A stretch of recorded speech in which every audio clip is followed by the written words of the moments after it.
Why do you think on one side, you know, one religion is growing and the other one isn't? Like, why do you think this is happening? So I think we do need to be careful with the statistics because we used to live in a culture that was much more culturally Christian than it is today.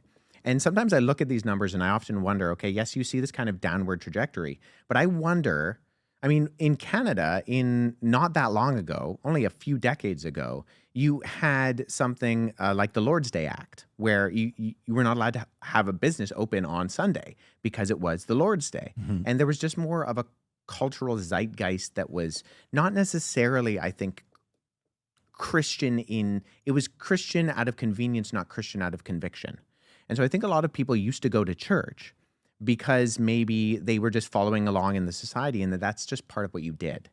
And the culture shifted, and now the culture is not saying that going to church is necessarily something that you should do or need to do. And so I'm always curious as to how many of these people who used to, fill out the little tick box and say, I'm a Christian, I go to church on Sunday, how many of them were doing so because it was just par for the course for their culture, and the culture shifted and they weren't really necessarily convictionally Christian then, and they were following the stream of the flow of the culture, and the stream of the flow shifted.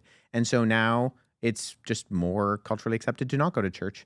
And so I wonder whether the people who are going to church now are actually those that choose to go to church convictionally and are what you would refer to as the actual Christians, that feel that conviction that Jesus is their Lord and Savior. You know what I would say to that? So in the insurance company I built, we're a high volume recruiting insurance agency. And we grew from 60 agents to 60,000 agents. Mm. And I knew when I went to an office, they used to have 100 agents coming to meetings on Saturdays, okay, or Tuesday nights. And then I'd come back a year later and they're down to 20. And I would say, hey, what happened to attendance? A year ago, you guys had 100, Spruce was fired up. Now you're down to 20. And then I would see the broker running the office, let's just say he's the senior pastor,